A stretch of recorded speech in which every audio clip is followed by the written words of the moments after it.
Bonjour à tous, bienvenue pour cette présentation des résultats de l'étude sur le marché de l'open source en France et en Europe. Présentation exclusive et en avant-première sur Open Source Experience. Et on a le plaisir d'accueillir 3 représentants des commanditaires de cette étude. Stéphane Fermigier, coprésident du Conseil national du logiciel libre, Philippe Montargès, président du Hub Open Source de Systématique Paris Région et Marc Palazon, président du comité Open Source de Numéum. À vous, messieurs. Merci, Florence. Alors, effectivement, comme l'a dit Florence, on a mandaté Marques en début d'année pour faire cette étude. Juste pour rappel, avant d'entrer dans le vif du sujet. C'est bon, dans le vif du sujet.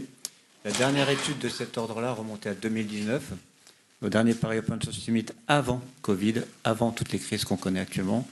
Et il était intéressant, on l'avait insisté là-dessus, de pouvoir réactualiser un petit peu nos chiffres économétriques sur l'état du marché de l'open source en France et aussi de voir comment se situait ce marché-là par rapport à nos voisins européens et un petit peu les tendances de fond, à la fois en termes de croissance, d'emploi, de taux de pénétration dans les segments de marché les plus porteurs et les enjeux qu'il y a derrière. Donc, je vais laisser la parole à Marc pour annoncer les premiers chiffres sur la croissance du chiffre. Ah oui, on peut se présenter, oui. Donc, oui, parce que... Philippe Montargès, donc je suis ambassadeur open source du groupe SMAL, président du Hub Open Source de Systématique. Voilà. Moi, je voulais juste surtout dire un mot sur le CNLL, Conseil national du logiciel libre, qui représente la filière du logiciel libre en France, qui représente aussi indirectement, puisque je vais évoquer la partie Europe de cette étude, l'écosystème européen, puisque avec d'autres associations européennes, on a fondé une sorte de fédération qui s'appelle l'APEL, l'Association professionnelle européenne du logiciel libre, et qui regroupe les organisations professionnelles de déjà 5 ou 6 ou 7, je ne sais plus, pays européens. Et donc, il y aura comme ça, on pourra avoir un éclairage sur un certain nombre de pays de l'Union européenne, voire en dehors de l'Union européenne. Et donc moi je suis Marc Palazon, je suis le président du groupe Smile, un acteur de l'open source, et par ailleurs je suis administrateur de Numéum, pour ceux qui ne connaissent pas Numéum, ex-Syntec Numérique, c'est le syndicat professionnel des sociétés du numérique. Voilà. Et notamment dans ces conseils d'administration, je préside un comité open source et j'essaye de faire réfléchir et évoluer le monde de l'IT en général sur la vision qu'il peut avoir de l'open source. Et c'est d'ailleurs pour ça que Numéum a participé à cette étude, au financement et puis au suivi de l'étude qu'on va vous dévoiler aujourd'hui. Voilà. Alors juste un détail pratique, l'étude sera téléchargeable à partir de cet après-midi ou de demain. Un communiqué de presse va partir à l'instant où on vous parle pour informer les médias. Et puis, on va essayer d'être synthétique dans la retransmission. On ne va pas tout détailler parce qu'il y a quand même beaucoup d'informations. On va vous donner les éléments synthétiques. Et puis derrière, on vous laissera la parole pour quelques questions s'il y a besoin. C'est moi que je crois qui commence. Hop. Alors allons-y, j'ai pas les roulements de tambour, mais on y va. En fait, l'étude, en gros, vous verrez qu'on pourrait la télécharger en général. Il y a 3 axes sur lesquels l'étude met le focus. La première, c'est la France et le marché de l'open source en France. Donc je vais essayer de vous détailler ça et son évolution aussi prévisionnelle pour 2022 à 2027. Le deuxième, il y a un focus très intéressant sur les sous-jacents de l'IT, à quel endroit l'open source apporte de l'innovation et de la croissance. Donc ça sera Philippe qui va présenter ça. Et puis le troisième, c'est de se comparer par rapport à l'écosystème européen de l'open source. Et donc il y a des comparatifs et puis des verbatims sur les différents pays européens dans lesquels l'open source est également en forme, bien entendu. Et donc là, c'est Stéphane qui vous présentera ça. Effectivement, la dernière étude, elle date d'il y a 3 ans, et on avait des éléments assez comparables, même s'il y a un peu plus de détails quand même sur la partie domaine de plus dynamique, qui a été un petit peu moins détaillée dans les études précédentes. Mais donc, ça nous permet aussi d'avoir un peu un suivi dans le temps, et c'est ça aussi l'intérêt de cette étude. Bon, je vais passer cette partie-là. Voilà, que représente le marché de l'open source en France ? Bon, déjà, on va parler de volume absolu. Donc, le marché en 2022 de l'open source est de l'ordre de 6 milliards d'euros d'activité. Dans l'étude, il y a on peut dire qu'est-ce que c'est que l'activité, chiffre d'affaires, masse salariale des gens qui travaillent, etc. Donc il y a une définition de ce que représente l'activité. Et ce qui est important, c'est de voir le trend de cette activité, comme vous le voyez, avec 0,2 milliards, donc 200 millions en 2004, pour passer à près de 6 milliards en 2022. Donc c'est une croissance extrêmement importante. Vous voyez l'effet Covid en 2020, et puis un net rebond, puisqu'aujourd'hui on est assez au-dessus de ce qui a pu exister, ne serait-ce qu'en 2019. Je vais faire une petite remarque. Donc, comment est-ce qu'on a les chiffres depuis 2004 jusqu'à 2022 et même 2027 si on prolonge? C'est qu'il y a tout un historique qui a été fait par différentes organisations d'études de marché. Donc, PAC d'abord, Pierre Audouin Conseil, ou consultant, je ne me souviens plus du nom exact, et puis Marquez pour cette étude précise. Le périmètre et la méthodologie sont similaires selon ces différentes études. Et donc, en reprenant l'historique de ce qui a été publié par ces deux organisations depuis 20 ans maintenant, presque 20 ans, eh bien, on a cette continuité qui nous permet d'avoir cet éclairage qui est quand même assez intéressant. Alors ensuite, dans le monde de l'IT, il y a finalement plutôt deux aspects. Il y a l'aspect édition de logiciels et puis vous avez l'aspect service. Et là, vous avez dans ce graphe donc la répartition. Enfin déjà, les 5,9 milliards représentent à peu près 11% de l'activité de l'IT en France. Donc ça, c'est le diagramme que vous avez sur la droite. Et donc, il est réparti entre deux mondes. 19 milliards pour la partie édition de logiciels. Et on va dire que l'open source ne représente que 2,5% de part de marché dans l'édition de logiciels. Et puis vous avez la partie service avec 34 milliards qui là représente 16% de la part de marché globale du service en France. Et donc à la fin, vous avez donc une répartition globale qui représente 11% de l'activité. Donc vous voyez qu'on a un différentiel quand même qui est assez important entre le monde du service et le monde de l'édition logicielle. La présence de l'open source est assez différenciée. Là, la prospective, donc là, c'est les chiffres de 2022. Cette étude a permis d'essayer de projeter l'évolution des parts de marché et des tendances de l'open source en France sur les prochaines années. Donc, l'étude projette les chiffres à 2027. Et donc, la prévision de cette étude dit que l'open source représentera 8,7 milliards d'activités en France, qui sera réparti avec donc les 60. Donc, ça représenterait 7,2 milliards. Non, 8,7 milliards, pardon, excusez-moi, et avec une croissance qui va être différenciée entre la partie service et la partie édition de logiciel, 6,3 et 7,8, comme vous pouvez le voir sur le graphique. Donc c'est une croissance qui est soutenue, bien plus soutenue que ce que les prévisions d'IT en général peuvent représenter. Et donc, ça vous projette sur les parts de marché. Donc, c'est le graphe d'après. Alors, je ne sais pas si ça va être très visible par tout le monde parce que c'est un peu petit. Ce graphe-là présente donc l'évolution, déjà, c'est intéressant, entre 2019 et 2022, avec une croissance soutenue et une évolution, comme on a pu le voir dans le premier graphique que je vous ai présenté. Et puis, la projection en 2027. Donc, vous voyez que sur la partie logicielle, la croissance de l'open source était de l'ordre de 7% entre 2021 et 2022. Et donc, sur les prochaines années, la prévision est de un peu plus de 6% de croissance sur la partie logicielle pour l'open source. Vous avez la partie service, donc vous vous souvenez, la partie service qui est plus massive en termes de présence pour l'open source. Donc l'évolution entre 2021 et 2022 a été de 8,8% en termes de croissance, à comparer avec tout le service numérique qui était à 6,5%.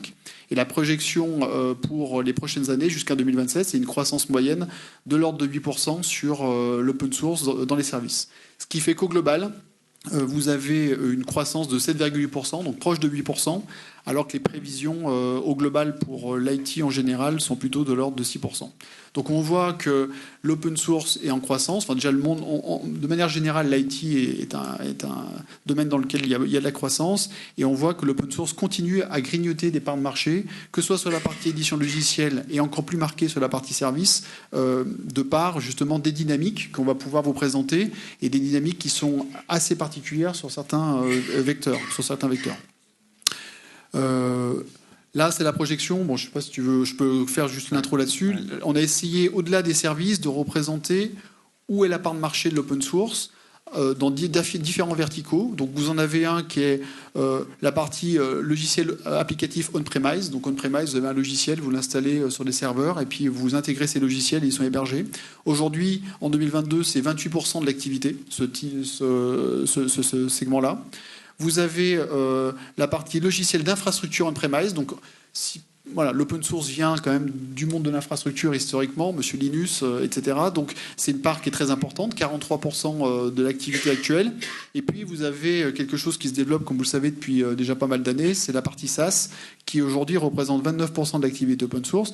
Et là, on a les projections à 2027 et on voit que l'écosystème varie assez fortement avec une très grosse croissance de la partie SaaS qui passe donc de 29% à 46%.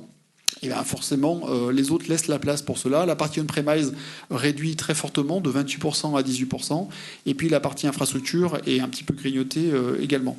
Ce qu'il faut retenir de ça, c'est qu'on a des dynamiques en sous-jacent de l'open source qui sont assez fortes en termes de typologie de logiciels qu'on peut manipuler, que ce soit dans le service ou que ce soit dans la partie édition, avec une partie SaaS qui devient la plus importante en 2027, alors qu'aujourd'hui, c'est la partie infra qui est prépondérante.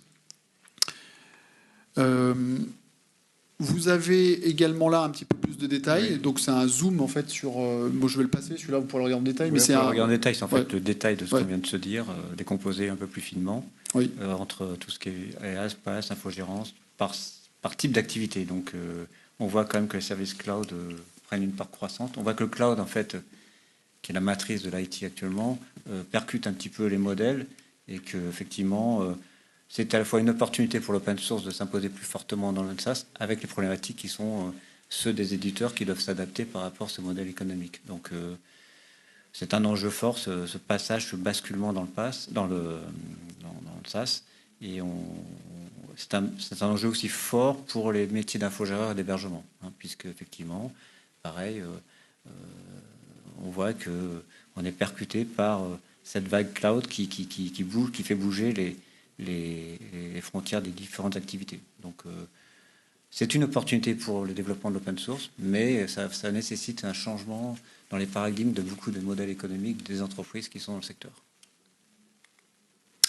Ah, forcément, ça c'est un point important. Qui dit croissance dit besoin de compétences et de talents. Donc ça, on en parle chaque année. Ça se confirme. Forcément, si vous avez une croissance de l'ordre de 7-8% annuel, il nous faut plus de talent. Et donc là, vous avez une évaluation de combien de personnes, ce qu'on appelle les ETP, équivalents temps plein, sont dévolues à l'open source sur le marché français à date. Donc on a 63 800 personnes qui sont dévolues à 100% sur l'open source en France. Et ces 63 800 devraient passer en 2027 à 90 200, ce qui fait plus de 26 000 personnes nouvelles qui vont venir renforcer les rangs des open sourciens. Et, voilà, qui doivent venir. C'était le sujet que j'évoquais ce matin, qu'on évoquait ce matin en plénière, c'est que pour tenir cette croissance, il faut ces personnes formées qui travaillent en France ou en Europe et qui soient opérationnelles rapidement. Et c'est un vrai sujet pour notre filière d'avoir ces personnes formées à temps pour pouvoir soutenir cette croissance. Là, vous avez, là aussi, on va peut-être pas détailler, mais en gros, c'est les besoins de compétences puisqu'on a besoin de talent. Et donc là, vous avez la répartition à date et future des besoins de compétences qu'on peut avoir sur les talents de l'open source. Alors, peut-être que Stéphane, tu peux dire un mot sur la méthodologie utilisée pour définir ce nombre par catégorie. Oui, donc c'est une méthodologie qui est à la fois rigoureuse, mais qui a aussi ses biais. C'était de chercher sur les sites d'annonces, les agrégateurs de sites d'annonces d'emploi, à la fois des expressions de recherche qui contiennent à la fois le mot open source et puis qui contiennent un certain nombre de mots-clés. Donc, il ne faut pas prendre les chiffres au pied de la lettre, mais on voit quand même des tendances qui se dégagent. Les profils techniques, évidemment, dominent, mais il y a aussi des besoins en marketing, il y a des besoins de consultants, etc. Et après, les secteurs technologiques qui se dégagent aussi, c'est plutôt le graphe de droite, ça va être on va mettre ça en correspondance, en fait, avec la croissance de ces différents marchés. Donc, je vais peut-être te passer directement la parole. Oui, pareil, c'est les besoins clés qu'on retrouve, c'est effectivement tout c'est pas exhaustif, mais quand même, il y a une grande partie des technos sur lesquels s'opèrent les demandes de compétences des entreprises qui travaillent dans l'open source. Et on voit ce classement avec des technologies à la fois émergentes, d'autres qui sont plus installées. Il y a comme souvent, mais la caractéristique du secteur de l'open source, c'est qu'il y a une grande diversité de langages, d'outils, de composants, de savoir-faire. Et on voit bien cette grande diversité qui s'opère là, avec une rotation aussi et une évolution rapide des besoins, de typologie de besoins que peuvent avoir les entreprises. Et c'est un vrai sujet aussi pour les entreprises, pour faire cette croissance dont on parlait tout à l'heure. Il faut qu'elles soient capables de s'adapter rapidement en termes de formation et entre guillemets, de fabriquer ses compétences rapidement avec une rotation rapide. Donc c'est un sujet qui est fort et qui est le sujet que tous les entrepreneurs présents ici connaissent au jour le jour, quotidiennement. Voilà. Bon, donc on va... c'est la synthèse. Alors, donc, voilà. moi je vais intervenir plutôt sur la partie...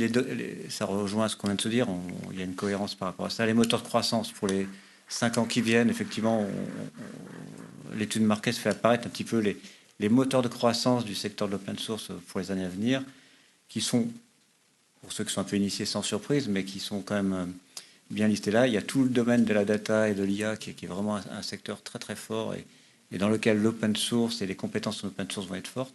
D'ailleurs, quand on détaille un peu plus finement après, on voit que, par exemple, dans ces domaines-là, 40% ou 50% des compétences, des technologies qui opèrent dans l'IA ou la data demandent des compétences open source.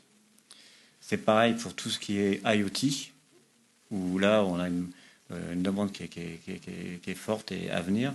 Pareil pour l'IA, c'est le PaaS. On a la cybersécurité. Alors, je crois que dans les tableaux intermédiaires, tu m'arrêtes Stéphane, si je me dis, mais 60% des revenus qui étaient opérés dans la cybersécurité se faisaient autour de modèles open source. Donc c'est un petit message qu'on enverra à nos camarades de la cybersécurité chez Systématique pour dire qu'effectivement, les solutions open source dans la cybersécurité, ça existe et ça va se développer fort. Télécom très fortement, puisque c'est un secteur qui est plutôt en émergence et où on voit que les opérateurs, les constructeurs, pour aller très très vite dans la guerre qui souffre actuellement, sont obligés de s'adapter vite et embarquent de plus en plus des solutions open source.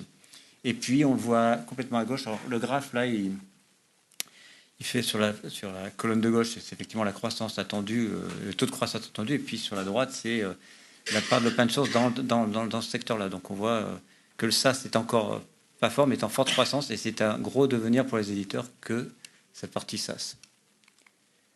Donc là, sont détaillés ensuite, je ne vais pas faire tout le détail parce que là, on peut passer beaucoup de temps, mais on a détaillé les tailles relatives de chacun de ces segments de marché, et on voit la forte croissance dans l'IA et le Big Data qui s'opère de plus de 19% par an. Donc, ce que j'ai dit tout à l'heure, la croissance de compétences open source dans ce secteur-là va augmenter fortement.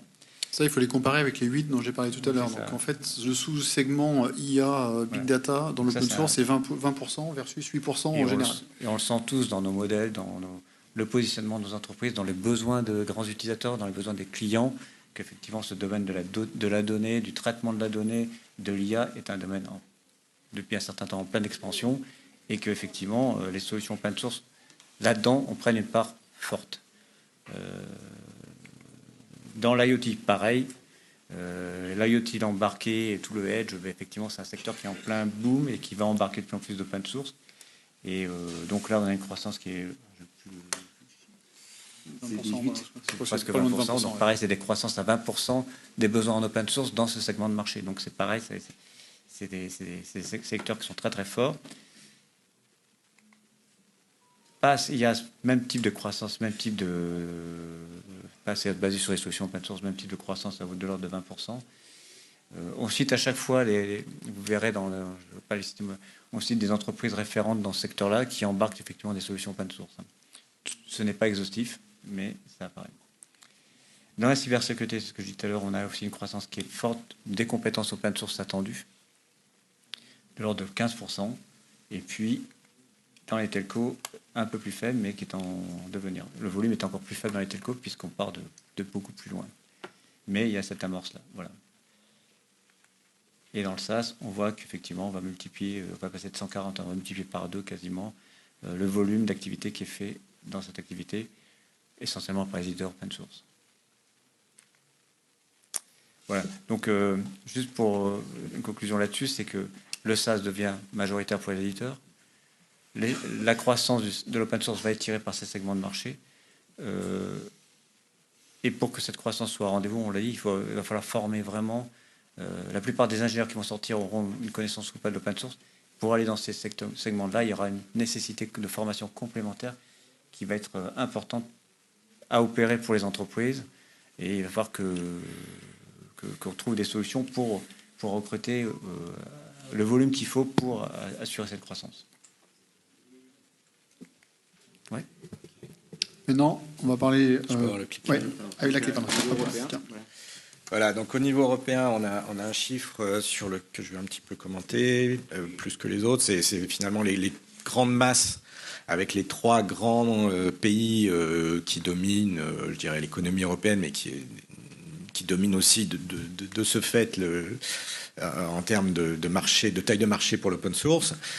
Donc la France, le Royaume-Uni et l'Allemagne. Bon, le premier enseignement sur ce diagramme, c'est que la France reste leader.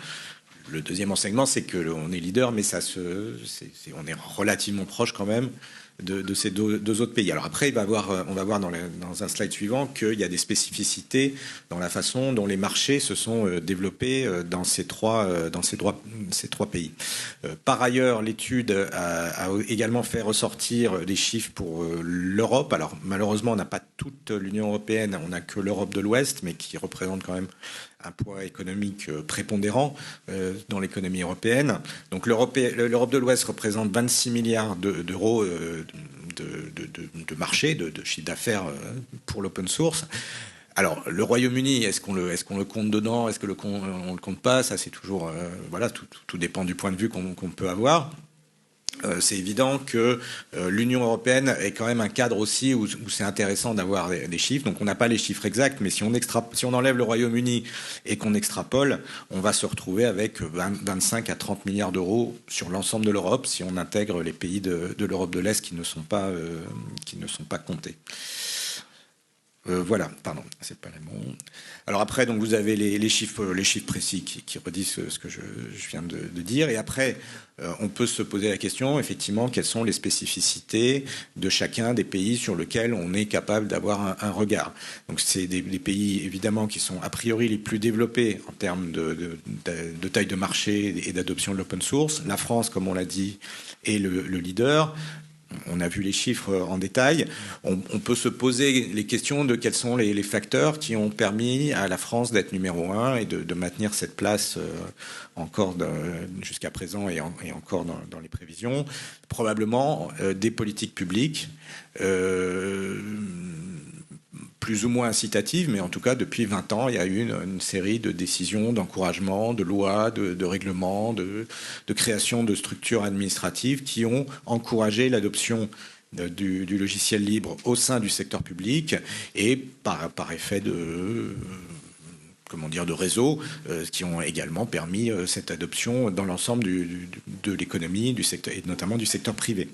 Donc on peut citer comme un événement important, l'avant-dernier événement important, c'était probablement le vote de la loi Le Maire, la loi République numérique en 2016, qui prévoyait un encouragement des administrations pour l'utilisation des logiciels libres, mais qui n'avait pas été suivi d'une mise en place réellement opérationnelle. Et en 2021, donc il y a eu, après 5 ans de réflexion, la création d'un plan d'action logiciel libre et commun numérique avec une équipe dédiée au sein d'Etalab.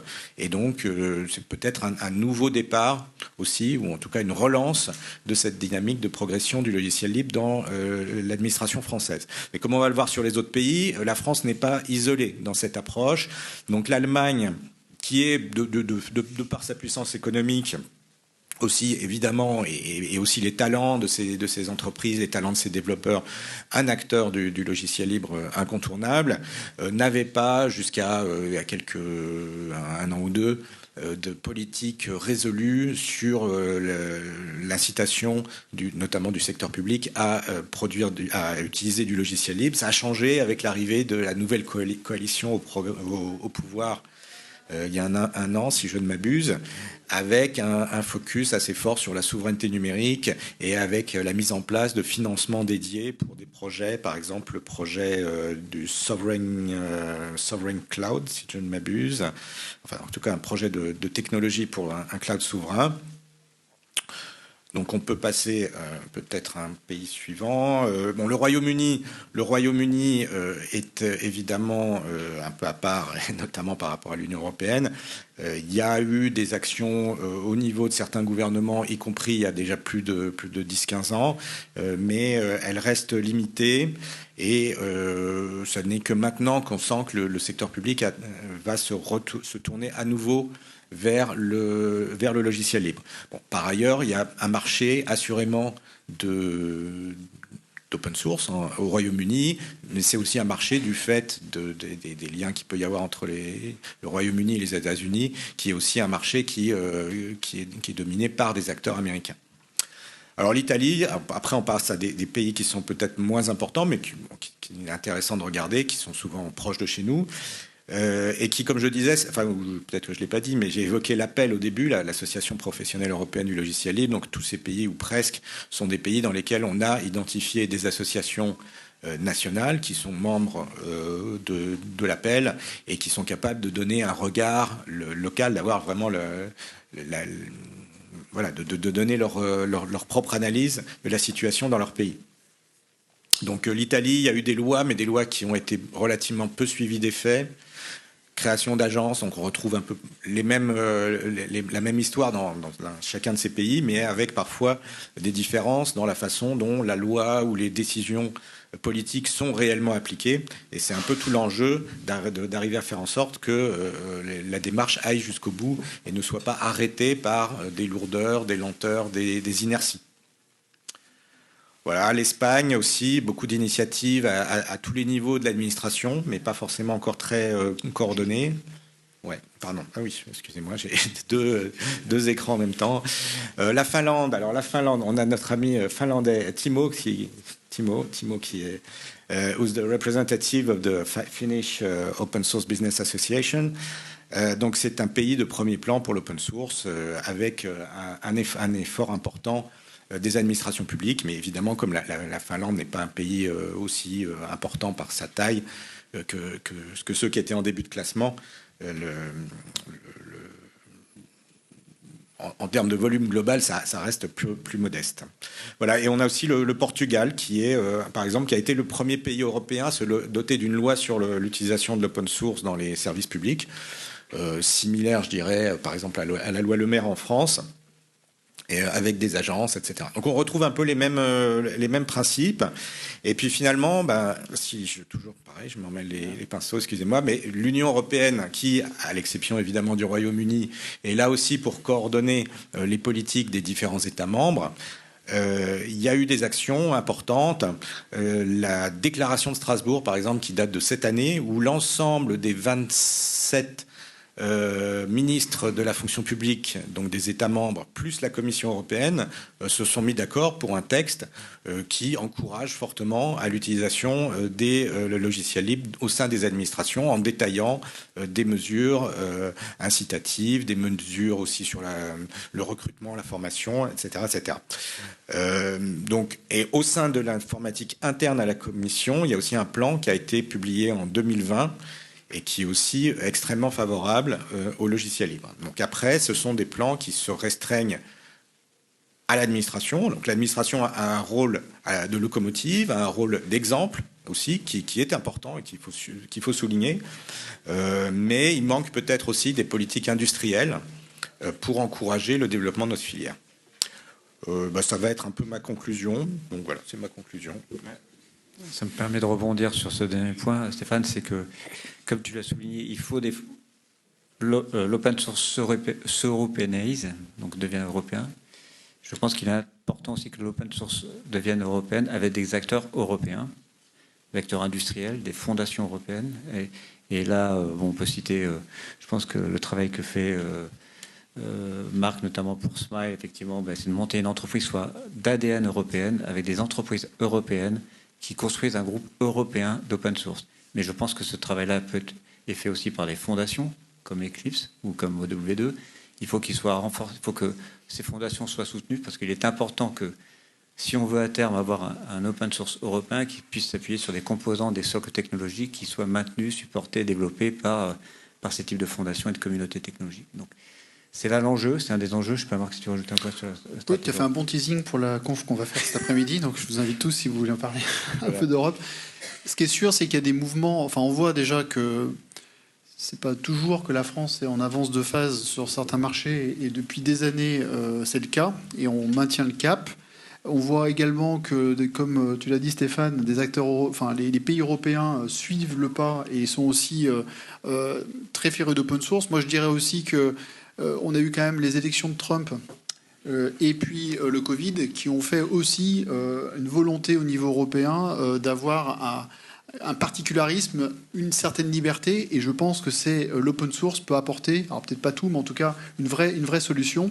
Et l'idée, effectivement, c'est de construire des établissements, des entreprises capables de proposer à des clients, à des administrations, des solutions open source avec tout ce qui va autour suffisamment robustes pour qu'elles puissent avoir le choix de faire autre chose que de passer par des solutions propriétaires ou pas forcément souveraines. Voilà. Donc ça, je pense que c'est un axe fort et qui s'est accéléré sur les dernières années. Oui, la notion de souveraineté numérique, c'est quand même quelque chose de relativement récent, en tout cas dans un débat de non-spécialistes, peut-être de 2-3 ans, même pas. Et c'est certainement un des nouveaux moteurs pour la progression et l'acceptation de l'open source. Il y a des sujets qu'on évoque depuis beaucoup plus longtemps, par exemple la notion d'interopérabilité, qui est en fait un prérequis presque pour la souveraineté. L'interopérabilité, c'est ce qui va permettre d'échanger un composant d'un système informatique pour un autre sans tout casser et en gardant des protocoles de communication, d'échange de données, etc. Et donc la souveraineté, elle s'obtient aussi en ayant des logiciels qui sont interopérables, qu'on peut changer. C'est aussi en ayant une réversibilité. Donc j'ai pris un logiciel auprès d'un prestataire ou d'un éditeur. Eh bien, si cet éditeur ne me convient plus ou si je décide à un moment donné d'en changer pour une raison X ou Y, avec le logiciel libre, cette possibilité est beaucoup plus importante par les contrats, les licences, etc., qui sont le fondement, le terreau du logiciel libre. Donc, on a ces différents avantages. Bon, on a parlé de la formation qui a un besoin indispensable. Alors moi, je vais donner mon expérience personnelle. Je donne des cours depuis la rentrée à l'EPITA sur le logiciel libre. C'est une expérience que j'avais envie de tenter. J'ai eu cette opportunité et c'est effectivement intéressant de voir que c'est un sujet qui intéresse, qui continue d'intéresser, y compris les jeunes générations. Et je voulais aussi signaler qu'en se baladant dans le salon, eh ben, on voit revenir. C'était moins le cas il y a quelques années, mais on voit revenir des étudiants qui semblent effectivement s'intéresser à nos problématiques. Donc il y a un avenir pour le logiciel libre, il y a un avenir pour les grands groupes, peut-être pas les grands groupes, mais les grosses PM, les ETI importantes, les ETI de grande taille et les grosses PME, les petites PME, les TPE, etc. L'important, c'est de continuer à développer cet écosystème et d'enlever toutes les barrières qui feraient que cet écosystème serait contraint finalement par des acteurs qui sont anticoncurrentiels et qui, en général, viennent plutôt de l'étranger. Alors Florence, on a encore 5 minutes pour quelques questions. 5 minutes. Merci. Moi, c'est une question très simple. Où est-ce qu'on peut trouver votre rapport? Enfin, merci beaucoup pour la présentation. Derrière. Alors, normalement, sur tous les sites donc, des 3 organisations qui sont derrière l'étude, le site de Marques, la 4e organisation, donc Numéum, Systématique et CNLL, vous trouverez en téléchargement l'étude. Merci beaucoup. Juste une petite précision pour les médias qu'on a conviés qui seraient dans la salle. N'hésitez pas aussi à vous rapprocher de l'agence de presse du salon, Amélie Deguerry, Justin.com, qui doit vous envoyer le communiqué de presse et le PDF. Elle doit être en train de le faire maintenant. Voilà. S'il y a d'autres points. Oui.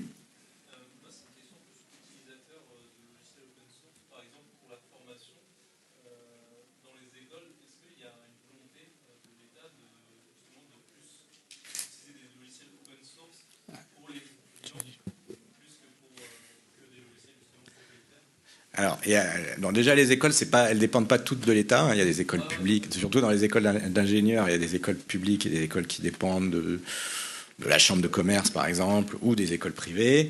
Alors, il y a un truc que pas grand monde ne connaît, c'est qu'il y a une loi qui est passée en 2013, qui est la loi ESR, Enseignement supérieur et de la recherche, qui contient un article qui dit les services publics de l'éducation utilisent en priorité les logiciels libres. Donc la loi, en 2013, ça fait presque 10 ans maintenant, a tamponné, il faut utiliser du logiciel libre. Le résultat de cette loi n'a pas été immédiat, on va dire. Et tout le monde ne la connaît pas. Les gens, pendant le confinement, ont utilisé massivement Zoom, Teams, etc. pour faire des cours en distanciel. Mais on voit quand même que la création, par exemple au sein de l'éducation nationale, alors là c'est plus l'enseignement supérieur, c'est l'éducation nationale, mais d'un bureau dédié au logiciel libre, donc quelques personnes qui sont réellement responsables du développement du logiciel libre au sein du système éducatif, du système scolaire français. Mais pareil, au sein de la recherche, avec le mouvement autour de la recherche ouverte, hein, qui est très important et qui est fortement soutenu par le ministère de la Recherche. Bon, tout ça converge quand même vers une augmentation de l'utilisation des logiciels libres au sein à la fois comme outil d'enseignement et comme sujet d'enseignement. C'est peut-être ça aussi, peut-être ce qui manque encore un peu, c'est d'enseigner le logiciel libre à des jeunes ingénieurs ou d'autres profils. Qui débarquent pas dans nos entreprises en disant mais c'est quoi ce truc, voilà. D'enseigner le logiciel tout court, parce qu'en fait effectivement en enseignant le logiciel, ça serait bien que naturellement on enseigne le logiciel libre.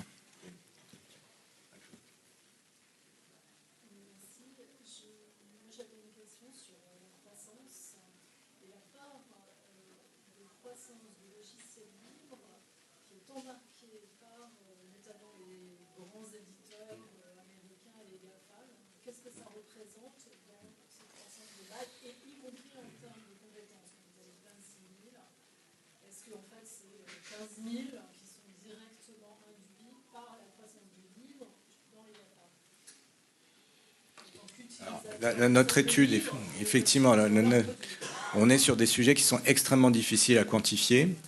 Notre étude, a priori, ne traite pas spécifiquement ce cas-là. Par contre, il y a une série d'études qui datent, pour certaines, d'il y a plus de 10 ans, qui disent toutes l'immense majorité des logiciels propriétaires aujourd'hui, et ça fait 10 ans que c'est dit, contiennent du logiciel libre. Et souvent, contiennent de manière très significative.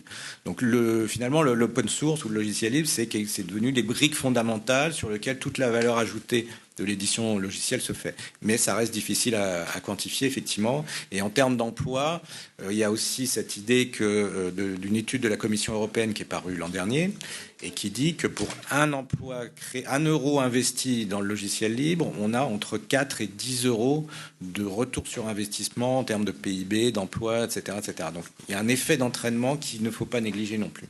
Ouais, c'est une très bonne question, parce qu'effectivement, ce qu'on voit là, ce qu'on présente là dans l'étude, c'est en fait la partie immergée.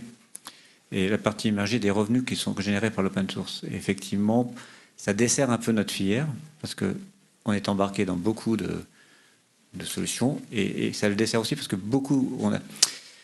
la particularité du logiciel libre et de l'open source, c'est que les utilisateurs, les grands utilisateurs, les grandes entreprises produisent du logiciel libre, produisent des socles. Et c'est difficile à quantifier aussi. Et donc, parfois elles prestent ou elles font appel à des sociétés de services ou à des offreurs purs open source, mais parfois elles le font par leurs propres moyens. Et d'ailleurs, on dit souvent entre nous, en plaisantant, qu'on peut être concurrent entre les offreurs et les grands utilisateurs là-dessus, parce qu'on fait appel aux mêmes compétences.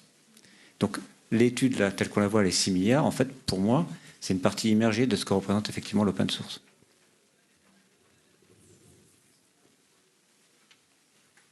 C'est la question, oui. Dernière question. Vous avez démontré qu'en fait, il y a une formidable opportunité du SaaS par rapport au modèle open source, parce que c'est là également un risque. Parce qu'en fait, c'est ce que oui. On parle de licence et potentiellement moins d'intérêt. Pour moi, en fait, c'est deux sujets qui n'ont rien à voir. Ça, c'est une manière de consommer, mais vous pouvez très bien consommer de l'open source en SaaS, comme vous pouvez consommer de l'open source en on-premise. Pour moi, il n'y a pas de grand différentiel. Le sous-jacent de l'intérêt de l'open source, c'est d'avoir une communauté, d'être interopérable, d'être innovant et de pouvoir avoir un ensemble de standards. Ça fonctionne si vous avez une solution SaaS ou si vous avez une solution on-premise. Pour moi, il n'y a pas de vraie différence. C'est juste la manière dont on va consommer les choses. Et d'ailleurs, de plus en plus, quand on intègre un projet, on ne va pas faire une solution SaaS, on va faire N solutions SaaS, on va faire des mix entre du PaaS, du IaaS, du SaaS, de l'on-premise, et c'est ça qui va faire le projet global. Et l'intérêt pour moi de l'open source là derrière, c'est l'interopérabilité, c'est l'innovation, c'est la pérennité, c'est la sécurité.